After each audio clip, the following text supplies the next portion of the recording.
Cartographer and artillery officer who made several expeditions to the Brazilian Amazon in the first quarter of the 20th century before mysteriously disappearing, as one does, in the heart of what the British Empire referred to as the Green Desert or the Green Hell of the Amazon jungle. On the second segment of the show, I'll be joined by Lyric Hall's Joe Fay and filmmaker Laura Colella to talk about two movie-related events that will be taking place at Lyric Hall in Westville this weekend. This Saturday, we'll see Magnetic Fest 2, a VHS swap meet and screening day organized by Faye. And this Sunday, we'll see a screening of Colella's 2012 indie comedy Breakfast with Curtis, followed by a conversation with the filmmaker and the cast. But first, I'm very happy to welcome back to the show Alan Appel. Alan is a staff writer for the New Haven Independent and will be helping me chat about The Lost City of Z. Alan, welcome back. All right, Tom. Z. Very profound. I'm looking forward to the other 25 letters of the alphabet later. As they say in the movie Zed. Ah, yes, right. This is a British film after all. Okay, so based on a 2009 nonfiction book by New Yorker staff writer David Gran, The Lost City of Z falls within a well-worn subgenre in the history of adventure films. The white man's journey upriver into the heart of the jungle in search of conquest, glory, intended knowledge of the world around him, and unintended knowledge of himself. Apocalypse Now, Agira, the Wrath of God, and last year's Embrace of the Serpent all represent kind of different variations on this conceit, each applying enough sustained pressure on the protagonist as his journey progresses to demonstrate the incredible hubris, insanity, and futility of such enterprises. But I think what distinguishes The Lost City of Z, to my mind at least, is how surprisingly straight Gray plays it as he follows his flawed hero back and forth across Europe and Amazonia in the early 20th century. Yes, the adventures of Percy Fawcett, played by Charlie Hunnam, offer plenty of fodder for criticism of the racism, classism, and hypocrisy of the British Empire. But I think the overwhelming impression that this movie gives is, over the course of its 2+ hour runtime, is that there's something kind of tragically, poetically noble about the era of the amateur explorer.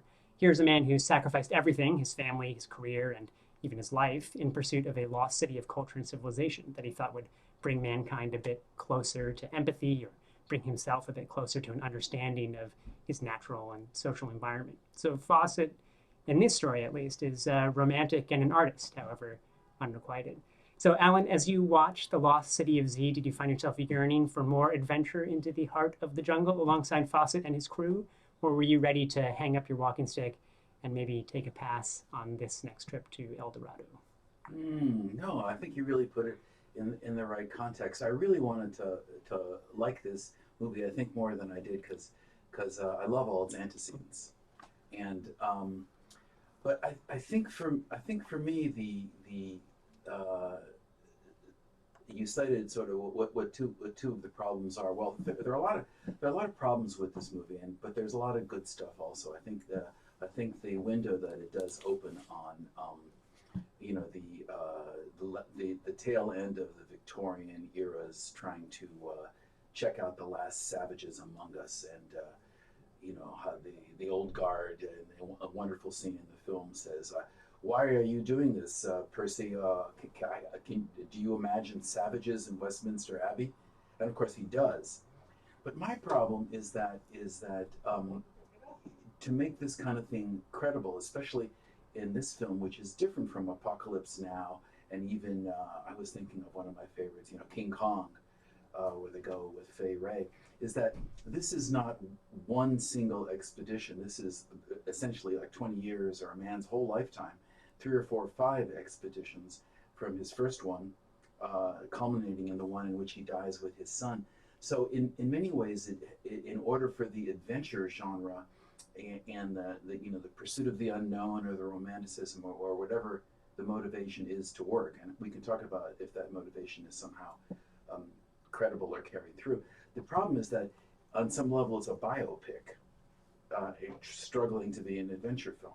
And that is an interesting line of critique on this. I actually that was one of the parts of the movie that I maybe appreciated most, in that this movie, I mean, James Gray has spoken in interviews about this movie about his admiration for the films of David Lean, the Dr. Zhivago, Lawrence of Arabia, these kind of grand historical epics that do take place over, decades. This isn't just one adventure upriver, but rather an exploration of these kind of themes and ideas that exist in certain kind of important historical epics. Yes, And yes. it's the way that, we were talking about a pretty mediocre movie last year called The Free State of Jones with Matthew McConaughey that was kind of a Civil War and Reconstruction era drama. And even though we were kind of mixed on the actual execution of the movie, I think we both appreciated the ambition of that story and trying to tackle, decades in the life of someone who experienced, all of these different eras in the history of slavery I in the think that South. applies to this And exactly and I so. I think I think that this is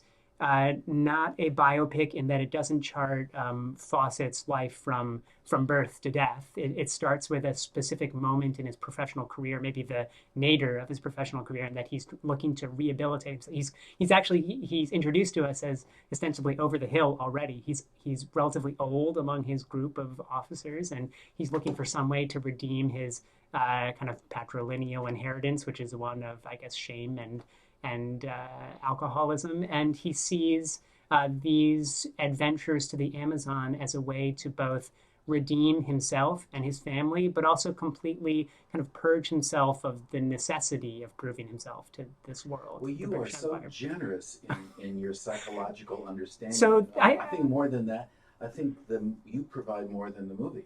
well, Because in that initial scene, Jim D does take place in 1905 when he's leading a bunch of younger officers in some sort of fox hunt or deer hunt. He outrides them and outshoots them and comes back with the prize. But what his issue is that he's going to be embarrassed to go to the ball with his beautiful wife, played by Sienna Miller, who's always nice to look at. oh, I And thought she was wonderful in she this was movie as wonderful. well. Yeah. Yeah, yeah. But he says to her, "I have no medals," and so as the movie progresses, it really, for me, one of the issues is what is his motivation Well, what does he to do say this? immediately after I have no medals? He tells his wife, I know this is ridiculous. Like he recognizes that the pursuit of, recognition from one's superiors just for the sake of recognition from one's superiors is something that he knows is not like a meaningful form of validation in his life. And yet he exists within the social structure where he feels both pressure simultaneously, the pressure to explore and also the pressure to, you know, there are certain people, I think he finds that he is by no means as looked down upon as the native South Americans that he goes adventuring with, but he is of a both of and not of this caste of this kind of imperial Well, group that's true, in and I Britain. really wish the movie had carried on the sense of conflict that he has, because at a later point, I wrote down in my extensive notes here, somebody asks him at some point in one of the beginning of the adventures, "What did you hope to achieve out there?" And his answer is, "I don't know." And it's a kind of "I don't know" that, unfortunately, is really "I don't know." So I could, So that was my issue. What drives him? I just wish I had that feeling that you get from Martin Sheen or Brando, or Klaus Kinski in any of the any of Werner those Herzog movies. guys.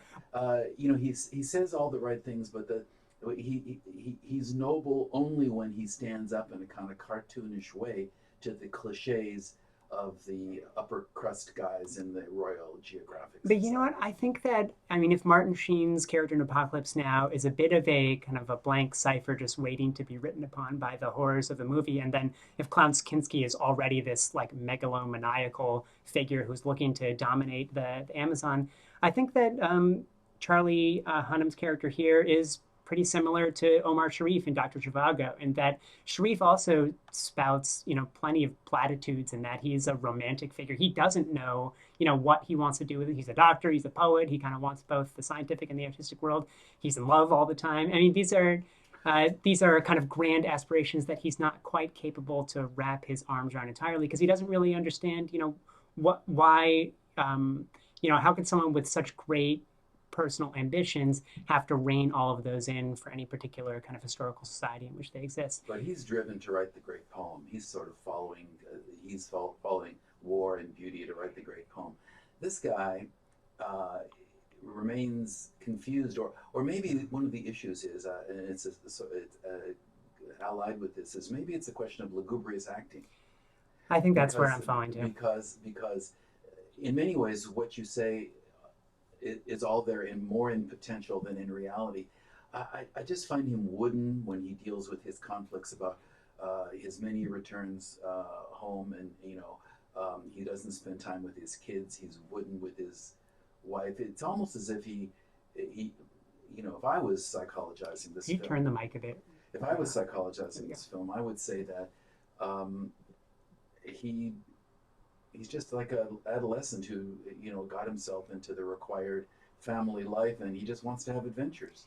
So I never like to, blame actors or actresses for my response to a movie because almost always it's a matter of the dialogue that they're given or the character arc that they're given. But I do think that, Charlie Hunnam is not an actor of the same caliber required to be the anchor for a movie like this. Well, I read that it was originally given to Brad Pitt, who Oh, who, interesting. who, who turned it down. The reason he gave is scheduling reasons, which could also mean there's Well, and Benedict Cumberbatch he was also also the one who was kind of envisioned to fit this role, but for scheduling reasons, he too couldn't right. fit Now it. he's a guy that I think could somehow communicate these issues. Charlie Hunnam is he's just too wooden. It seems to me. I don't know. He didn't feel it. Gray said that one of the things that attracted him to Hunnam as an actor is that he is one, an incredibly handsome guy, and he's an aspiring actor, aspiring like great actor, but someone who is not quite at that level of the Brad Pitts and Benedict Cumberbatches, and that feeling of kind of always being jilted, of never quite being good enough for like the major leagues is what he thought was defined Percy Fawcett as a character. And it's tough to draw that much of a parallel between what you see in an actor and a character because great actors can do a variety of things, including looking jilted. I don't know if Hunnam is quite up to that, but I think what we see in Sienna Miller's performance as the wife is the true tragedy of the story. And I don't know how much spoiler territory we want to go into, but for a movie that plays it relatively straight, both in terms of narrative and cinematographically over the course of the movie, I found the closing shot of this movie to be absolutely stunning and perfect. I don't know if you remember, but it's after the wife has um, That token, brought the compass to right? the member of the Royal Geographical Society, but then she descends the stairwell, and we see in the reflection of the mirror. This is spoiler territory, but we see she's in this Victorian townhouse. She's exiting the building, and what does she exit to? Not the busy streets of London, but she walks into the middle of the jungle. And I thought the to see that in the reflection of the mirror, to see her completely consumed by the fantasy of her husband at the very end of the movie was a mind-blowing moment. Unfortunately, Yeah, there weren't many moments like that. there weren't many, but the potential for the delusional is very Yeah. high here. In many ways, I was disappointed with some of the plot choices because a third of the way through, she really puts it to him that she wants to return on his third or fourth expedition, and he turns to her and he says, "You there are bugs all the time. There are dangerous snakes." Um, and then she gives a good suffragist gender speech, and he replies, "That's all true. I agree with you. You're equal. We have apparently their marriage was such that they made a deal. She would live her life, he his." But he says physically she's not up for it, and she doesn't go. I wish she had gone. It would have made it. It would have made it very interesting. I will say, in terms of movie making, one of the things that really impressed me about this, and I don't know what you think about this, but it seemed to me very dark, which I guess is the point when they're going into the darkness. But I thought in covering all this biographical territory to get back to the original kind of challenge of the biopic, his transitions were beautiful. Very, very quick transitions from uh, the starch-shirted civilization of the Geographic Society, and suddenly they're slapping bugs on the raft in the river. And They were quite wonderfully done. I think that if we are to credit Charlie Hunnam's performance with anything, I think he manages those transitions beautifully too, because he undergoes quite the physical transformation. I mean, both in terms of like his facial hair, he certainly becomes a lot more kind of haggard and sunburned and scraggly to the more times that he goes to the jungle.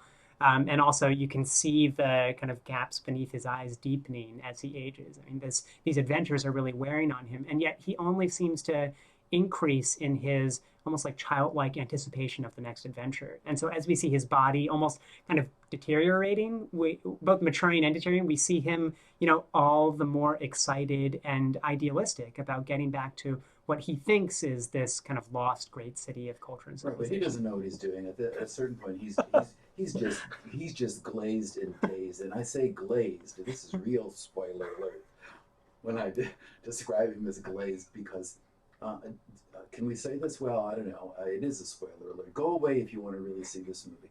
But this is the only. This is really quite an incredible final scene, or the penultimate scene, because they do get captured in the end, and by the way, his ability to translate Spanish and indigenous languages, quite phenomenal. He He must be. has a dictionary on the boat over, He has a remember? dictionary, and he probably went to a good public school and didn't go to Cambridge or Eton or those places. So he picked it up on the streets of London. But they do end up getting cooked. He and his son get cooked by the cannibals, and he bucks his son up. He tells his son to have courage. But this is going to happen. There are some sort of seeds planted, as it were, uh, with a potion that the local Indians use to stun the fish, and it's the potion that they are given after a scene in which the chief says, "I want to see what his spirit is like." And we have learned in previous scenes, have we not, that that's why they eat people, to embody that. It's out of respect because they have power, they have a kind of charisma. They want to eat their spirit would come from eating the flesh, and they give uh, Percy and his son Jack the potion, and they're going to be glazed and eaten. And Percy turns to his son and says, "Buck up. Life is a mystery, Well, and we've had a great isn't journey." that a fascinating turn that the movie takes? Because Well, yes, we see him kind of eaten at the end. I mean, this is not a happy or successful ending for Fawcett, we and have to yet imagine they're being eaten. the tragedy is really more for the wife. I mean, she is left completely distraught by the end of the movie. She's not sure whether her husband and child are alive, they're dead. She's dressed in all of her kind of mourning garb, and she's the one who exits into the jungle. I mean, it's almost as if this, the consumption of Fawcett is like his apotheosis, right? Well, He that's is right. Well, it proves my point, QED, that really what he wanted is to be absorbed into this fantastic non-Victorian civilization, which he sees beyond its savagery to its elementalism or something like that. And it's pretty darn elemental when you're getting glazed. we only have a few minutes left, but I want to make sure to ask you about this movie's representation of class, because this is something that James Gray has also been quite candid about. How one thing he laments in a lot of contemporary Hollywood movies is that movies don't really deal with issues uh, of class, of kind of class conflict, in the way that he thinks that movies of an older historical era did. And he sees, Fawcett's struggles both at home and abroad, either in the trenches of the Somme or in the Royal Geographical Society Hall, when everyone is kind of just spewing venom, like childish venom at one another, or as he's being berated by this grand Englishman who's accompanied him on his exploration. He sees this as a story of class conflict, with Fawcett kind of straddling all of these different spheres. And I wonder if that is something that you picked up on over the course of the movie, that you found, if not a completely successful treatment, maybe a refreshing indication of like the ambition of a director, or did it just kind of get washed out over the course of 2.5 hours? No, I think it's very much there. I think that's one of its strengths that comes through in the small comments that people make about Percy Fawcett's own origin, and um, it is. And I believe James Gray's previous movie was a movie about immigrants, or it was called Yep, The Immigrant. The Immigrant with Marion Cotillard and Yeah, Joaquin so Phoenix. he's very concerned with those issues. And the entire era that this movie really, to give it credit, the era that it opens up to us, this era of great exploration, and they're Fawcett's last expedition that apparently is followed by millions of people because it's being funded by newspapers to sell newspapers. And there are many references to um, the Americans leading an expedition in the Arctic or the Antarctic. Um, the whole business of great explorations in which a team of hardy yeomen Englishman is led by an upper class guy, and that they pull together it's almost as if it's the last gasp of Victorianism and the beginning of a more democratic 20th century. And it's embodied in the whole genre of these adventure films. And I think that's probably, to me, that's what is really most interesting to this director. We have to wrap up our conversation now, but I do want to end on something that I didn't think I'd ever end a movie review on, and that is a quote from a Rudyard Kipling poem. And as you Which know, they quote in the movie. which this is the one they quote. This is an 1898 poem called "The Explorer" that Fawcett's wife kind of writes to him, and he reads as he is going on his first expedition. And I think it's so, even though it is a little. I don't know, it strikes me as a little kind of childish and maudlin. It seems so appropriate to like the grand ambitions of this character. And it goes, something hidden, go and find it, go and look behind the ranges, something lost behind the ranges, lost and waiting for you, go. And I think that Gray manages to capture the complicated nature of that call in this movie. However, successful we think Hunnam's performance is, or however long or kind of bland at times this movie is, I think it captures that ambition to explore in all of its, complicatedness. And you're going to end without letting me recite Kipling's "The Road to Mandalay." You can do that as I fade you out, Alan. No, you want to give us one. The Road to Mandalay, where the flying fishes play, and the sun comes out of China, lying across the bay. Da da da da. Come back, you British soldier. Come back from Mandalay. See, beautiful. Alan, thank you for coming on the show. Thank We you, will Tom. talk with you next week, and coming up next, a conversation with Joe Fay and Laura Colella. But first, let's hear a little bit of Ellis and Jackson. I wish my father were alive. I tell him I'd finally get that in. I used to recite that in the shower. I was actually quite moved by that poem, as it was, maybe not as I was reading it after the fact. Yeah. What's going on, Joe? Great time. Nice to see you. Yeah, thank you for coming by. All right. Hop on in. All right. How are you doing? Good. How are you doing? I'm doing well. Excellent. Let me give Laura a call. Do you want me in? Yeah, if you could be in that throne over there. This one? Yeah. Okay. There. Thanks for putting me in touch with Laura. Absolutely. I really love the movie. How'd you see it? Fandor. Yeah. Good call. I- The Fandor free trial. Good. I had subscribed to Fandor in the past, but I Yeah. let it lapse because I wasn't watching too much. I had to. I'm a give and take with them too.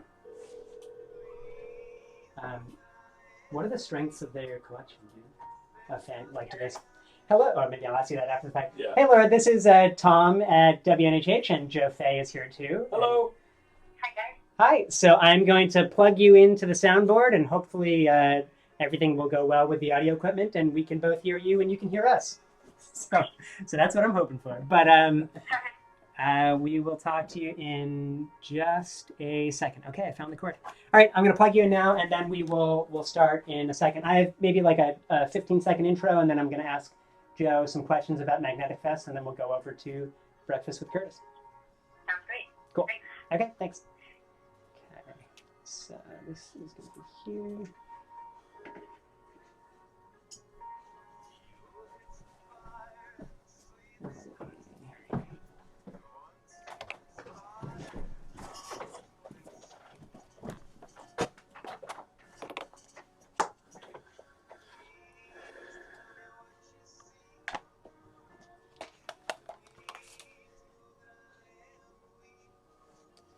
Okay.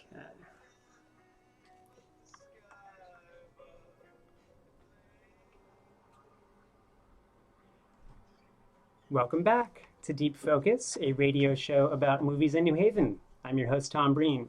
For the second segment of the show, I'm very excited to welcome Joe Fay and Laura. Laura, how do you pronounce your last name? Maybe I should probably ask you right up front. Colella. Perfect. Okay, I'm happy to welcome Joe Fay and Laura Colella for a conversation about a few movie-related events that will be happening at Lyric Hall this weekend. Joe, oh boy, I wrote down bookseller. I'm not sure if it's bookseller or book buyer for William Reed. Bookseller. Well, both really, Both. but yeah. Joe Fay is both a bookseller and a book buyer for William Reed's company and a movie programmer at Lyric Hall in Westville. And Laura is a filmmaker currently based out of Vermont. He asked with a question mark? Based out of Providence. Okay. And the director of the 2012 indie comedy Breakfast with Curtis. So Joe and Laura, welcome to the show. Thank you so much for hopping on. Thank you for having us. Okay, so Joe, I'm going to turn to you first. Sure. There are a few events happening at Lyric Hall this weekend. How about could you give us an introduction to both? So what's happening on Saturday? What's happening on Sunday? Sure thing. Saturday is the second installment of an annual VHS swap meet and screening day. So we're going to have Lyric Hall, the front room. It's a little different than it was the first time around. So the front room will be set up like a living room with an old tube TV and a VCR, playing a couple of movies throughout the day, and then the bar will be open, opens at noon, and then in the theater is actually where the VHS swap is going to happen. So we're going to have tables set up all over, all sort of around the perimeter of the floor, and that's where the action will happen. And then Why did you decide to switch it up? because I think I need more room for the swap meet than the screenings. And the way we did it before was to sort of cram everybody in that front room, and wasn't as conducive to shopping and trading and talking and commiserating as it would be. I think this way. We'll see how it goes. Maybe it'll backfire on me. I don't know. But it's the theater space is actually a bigger, more open space. So I thought, well, let's just line it with tables and throw up some. We'll have music playing throughout, except in the front room where the movies are happening. So we'll have music going over the PA in the bar area and in the theater, and then we'll be playing trailers on the screen while we all shop for VHS and trade buttons and buy T-shirts from Best Video and things of that nature. So this is the second Magnetic Fest. It is. The first one I think it was about a year and a half ago. A year and a half ago now, yeah. Back in October of 2015. Right. How has it changed? What vendors are going to be at this one that Right. either were or weren't at the previous one? Yeah, we're going to have, from the people I've heard from, we're going to have 3 or 4 of the same vendors as were there the first time. The first Magnetic Fest, the director and a couple of people involved with the VHS documentary Rewind This were there. They won't be there this time, though they send their best. And then we're going to have a few new people, including Vinegar Syndrome, who's one of the sponsors, and Best Video Hamden, who is also one of the sponsors. So Best Video will be there pulling some stuff out of their vault and in their storage space. And I've seen they posted some things on social media that I can't wait to see, to be honest with you. And Vinegar Syndrome will be there selling not VHS. They do a little bit of VHS, but they'll be selling their restorations on Blu-ray, and then T-shirts and buttons, and it's just gonna be a fun day of sort of 80s pop culture. And when does it open? When does it close again? It's at Lyric Hall on Saturday from 11 a.m. to 4 p.m. We also tightened the schedule a little bit because last year it was 7 hours long and it was too much. So even though the first Magnetic Fest happened about a year and a half ago, you have been busy in the interim at Lyric Hall, and that we had you on a few weeks ago to talk about Strange Cinema, which is kind of maybe a spiritual brother or sister of this event, and that you and Alex DeCoulis from Strange Ways had a one area where you had kind of vendors selling pins, patches, VHS, and then you were also screening movies, I think in collaboration with Vinegar Syndrome in the back. And then Alex, I forget the name of the kind of pin and patch fest that Flair Fair, yes, that I went to and enjoyed. Yeah. But do you feel like there's any kind of synergy between these events? Do you feel like you're building up a better understanding of, or maybe creating more excitement about these types of events at Lyric Hall? Definitely, that's what we're trying to do with Strange Cinema is sort of do Flair Fair. I think Flair Fair might. I don't want to speak for Alex, but I've heard in the wind, not from him, but I've heard in the wind that it may be twice a year now. I don't know if we could do that with Magnetic Fest, though. I have ideas to expand it and beyond VHS to sort of an analog media festival celebration, records, movies, etc. I'm not sure we'll do that, but for now it's a VHS swap, or it's a cool stuff swap that where VHS is the anchor. I think that Strange Cinema is designed to sort of keep people coming back to Lyric Hall and reminding them about things like Flair Fair and Magnetic Fest, and also to celebrate the types of things that each celebrates. The analog media, the patch, the button, the physical object as a piece of pop culture and pop culture history. I think that may function as a bit of a good transition over to the event on Sunday, because central to the movie in that you'll be playing, Laura's movie, is a kind of a deep bond that is formed around a love of movies. I mean, a bond Right. between two kind of unlikely friends, both generationally and also temperamentally, who find some way to communicate and really develop a friendship over physical digital media.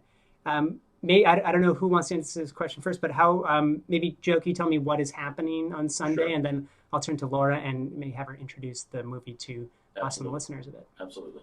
So Sunday at 1 p.m. at Lyric Hall again is a free screening, and I should also mention Magnetic Fest is free. And so we have a free screening on Sunday of this. I just can't explain how much I love this movie. It's this ostensibly coming of age story, but it's so much more about this uh, a group of bohemian. And I don't want to say too much. I'll let Laura introduce her own movie. Um, but yeah, it's Sunday. It's at Lyric Hall. It's 1 p.m. It's Breakfast with Curtis. Okay, I think that's the ball is teed up for you, Laura. If you could, why don't you tell us a bit about what Paul Thomas Anderson described as was it an absolute delight of a movie, or Yeah, it's smile from beginning a to wonderful end. blurb Yeah. from that director. But can you tell me and listeners a bit about Breakfast for Curtis? Breakfast with Curtis. Sorry. Sure. Actually, I know the color because for filmmakers, I think maybe I do a little line that I know. But basically, yeah, it's not it's just that it's ostensibly a stage film, but I really think of it as a film for grown-ups and not too much. It's not really focused on teenage boy as much as the community people around him. Right. It takes place in two houses, neighboring houses. One is a three-family house with a couple on the first floor, a couple on the third floor, and an elderly woman on the second floor. And then next to them lives a couple who have a very introverted, anxious, what teenage boy who's a 14. And gifted. Beginning of this, yeah, really gifted.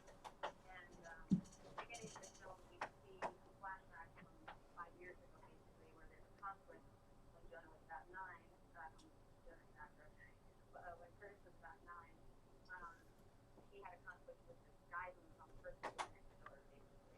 And so the first 5 minutes kind of exploded this conflict, and that created that love between the two houses.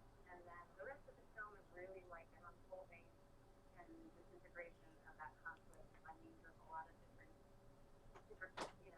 relationships and developing sort of intertwined relationships between the residents and folks at the house, like all of the houses. Yeah. Yeah, that's how I would. I think. The comedy. Yeah. I think of it as a coming of age story, but not only for Curtis. It's. I think that there are multiple characters in this movie, but it's mainly Curtis and Sid, but they both, for the lack of a better term, grow up.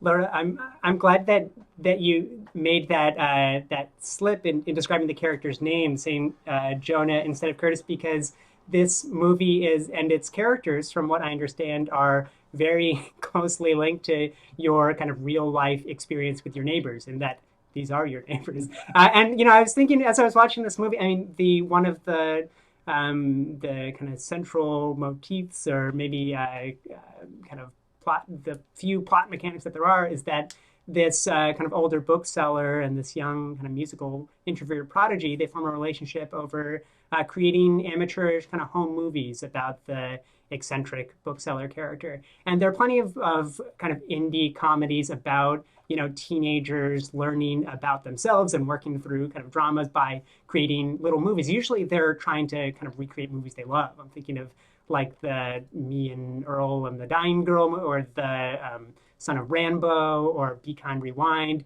But the movies that are created here are not ones, people aren't reenacting Star Wars or Reservoir Dogs or something. These are rather, not only are they incredibly kind of personal, intimate, and experimental movies, but they're actually movies that existed kind of independent of your movie. Could you tell me a bit about who these people are, and also how you kind of came to the kind of short amateurish movies that sit at the center of Breakfast with Curtis? So, it's kind of fun for people who listen to movies and they find out afterwards that everyone whose movie they're listening to is actually listening to how the movie was. I think that you have to find out have that exactly. Basically, yeah, everyone that I described who was listening to houses is in the film playing their role, and we usually have this location. The couple door actually have two sons, so we use the elder son for most of the film. But Curtis is 14, and we use their younger son, who looks very much like his older brother, as Curtis at 9. And the funny, yeah, I was working on another project that was like my favorite project for like 5 years. One of those stories where it seems like it's fast and going and everything is fast, and then it all fell apart. Very, that would have been my third teacher, and my most sort of expensive teacher. And like the frustration I felt at that point was just like, all right, what can I make for nothing? What can you do? I need to make a film. And I looked around at all the weirdos I was with, and it just was like, well, yeah, this is great. Our houses are interesting, and looking, the yards are beautiful. There's, wild gardens and fountains, stuff in the yards. And so this proposed to them like in June of 2010. I believe I did film, and they all were like super excited and then meeting me on board. And then I wrote it in July, and we started shooting in August. So it was a very quick timeline. Wow. Like zero budget, just me and one or two, sometimes three other people shooting a scene at a given time. I didn't even feed anybody because everybody was like home. Schedule. I didn't even get to water. So we just like scheduled shooting around meals and over a period of 2 weeks, and it just worked out really perfectly. And that's so when I was developing the script, I spoke with all the my neighbors, luckily saying, to brainstorm ideas with them. And one of the ideas was that Jonah and Victor and the teenager and Theo, the bookseller on the first floor, had actually been making these YouTube videos together. And it was years after an incident that actually left the two houses not speaking to each other, mainly because of really, actually not the whole house, but mainly like the first floor and the neighbors next door. Because of these. And so there was a real incident, and then there was this real thing where they were now, working closely together, making these YouTube videos. And they're basically Jonah filming Theo, and the movie started. Did. So they're kind of these sort of ego pieces for the Sid character who's making sort of expounding on different topics. So like, memory, or talking about there's psychedelic kind of these sort of writing Influences, yeah. It's just like a mix of like all these different things we kind of talked about, and Jonah was shooting this in the most like expressive, amazing ways, and using visual effects, and they're like brilliant. And so I film my these little short clips of his videos, and they turn into videos. And they That makes sense. oh, it does, and for as for listeners who haven't seen the movie yet, it's they function so well in regards to what Joe was talking about a little earlier about how this movie is a kind of coming of age story for everyone involved, and that Curtis is not at the center of every scene by any means. I mean, there's some extended scenes where he does not appear at all, and yet the kind of interpolations of these little shorts always brings us back to the central relationship of the movie, and not necessarily, and this is just from my interpretation, but not to remind us that these are the most important characters in the movie, but rather the type of relationship that we see forming through the creation of these videos is what we're supposed to kind of celebrate through the kind of just kind of goofing around over the course of a day, over the course of a week in this backyard. I mean, these are kind of informal but intimate relationships between strangers who manage to kind of let down every single guard of theirs to really open up. And I'm curious to ask you. I mean, I think our listeners are people familiar with independent cinema. It will be pretty understandable that filmmakers without a big budget turn to their friends, their neighbors, their family, non-professional actors to kind of populate their movies. But I wonder what kind of challenges and maybe benefits there were to working with a group of people who you knew, who were kind of living next door, but also asking them to play characters so close to their real life personalities. Is it was there ever any conflict around saying, someone saying this is not how I see myself, and I don't want to, this is too close to me, and I feel uncomfortable, or how did you get people to play kind of variations on who they are in a fictionalized environment? I guess I'll just rewind quickly about something else that came up, and then answer your question. But just as what Joe was saying about it being a show and different characters grow up in the process. And the idea of over but too, it's also really about the creative process Mm. and creative projects and the idea that this sort of is a seminal summer for Curtis, but it's really a seminal summer for everybody. So Yeah. it's kind of the idea that like at any time anybody can like transform their lives and come together And change, yeah. what they don't get, Like in the middle of the movie, what they want. there's that scene where Sid finally admits he's wrong about something.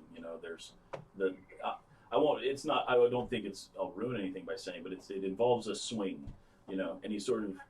And it's this moment where and one of the characters comments that my gosh, Sid changed his mind about something. And yeah, I think the kind of light touch of this movie is that those pivots are never like really dwelled upon, right? Someone Right. admits a mistake, and then we move on Yeah. kind of fluidly to the next scene. And same with the revelation of the something that the dad character has been doing, right? There's a sort of conversation around it, but Right. then we just kind of move on into the rest of these characters' lives. And there's something very refreshing about that in a cinematic world where there's constant conflict around revelation. Right. Um, And just in terms of the question about how people felt about, I really wrote with everyone's voices line, and people think they're, real actors, and, I kept this project as a secret from an agent in California, and I didn't tell him about it, I just showed it to him when it was all finished, and he was like, where did you find those actors? Look, that was the person that are now, and he was like, and then when I told him, he was like, what? That's great. That was okay. And that was the for the actors, that people really do find their performances so believable and compelling, and Yeah. that was very, very rewarding. Joe, how did you come to this movie, and why did you want to bring? And I understand that this isn't just a screening, but that there's going to be some talk back after the Yeah. event. So Yeah. how'd you come And to I this? think Why'd you we're want to going put for it? pizza afterwards? After that, so we'll see. Well, yeah. Okay, good. I came to this movie. I'll try to tell the short version. I got a tablet that had 3G capabilities, so I could watch movies remotely. Well, not just because I could watch movies remotely, but that was one of the positive sort of side effects of it. So I'm sitting on the train to New York on Christmas Day 2015, and I had just gotten Fandor, and so what I did was search. I love books. I love movies involving booksellers because I work in the field, and I'm a professional bookseller. So I always kind of go to new streaming sites and try to find, are there any movies about booksellers? Fast forward to finding this movie on Fandor, and I watched it, and I was just, literally, I was just, when I wasn't laughing, I was smiling. It was just this ray of sunshine into my movie viewing life. And I did something with that movie that I hadn't done since the 90s, since like The Usual Suspects, which was when it was over, I started it again. And because when The Usual Suspects happened, I went, wait, what? What was that? And sort of had to go back and try to figure out how it got me. And so I did, in a very different way, I did that with Breakfast with Curtis. It was such a positive, life affirming, experience watching this movie that I just had to do it again. And so, I was doing things for Lyric Hall, and I've actually been trying to get Laura down here for over a year and a half since before I went to work for the Alamo. And now that I'm back here, I wrote her again and I said, can we please do this? Because I want people to see this movie, and people need to see this movie. And there's this sort of online groundswell of people who like have seen this movie and just love it. They just, and people want, I've talked to people who have seen this movie, and it's like they watch it and they want to be there, and I do too. And I've lived in a place much like the Purple Citadel, and it's so much fun to be around these types of people. And this is a movie that just captures the spirit of them absolutely perfectly. Well, Laura, I want to give the last word to you, and we only have about a minute left. As the filmmaker and also as an actor in the movie itself, I wonder how you think about this movie, kind of what jumps out at you about Breakfast with Curtis as you reflect on it. Now, I mean, the IMDb date for this is 2012. I imagine you were working on it before then. But looking back on it these years later, what jumps out at you, and what kind of about that experience informs your current career as a filmmaker and writer? Well, I think, the response like that Joe had was absolute. That's really just, hearing responses like that has just made me feel so good about this film, and that it is, doing something positive out in the world without happy, laughing, or kind of like sentimental. So I just want people to have a good time. Yeah. It's not cynical. It's not ironic. Yeah.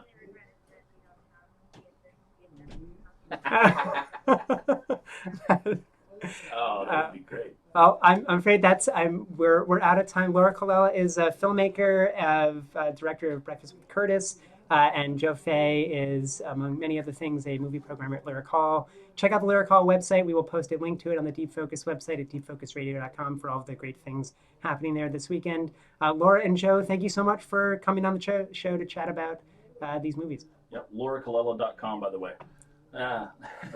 Perfect. See you someday, Laura. Bye-bye. Bye.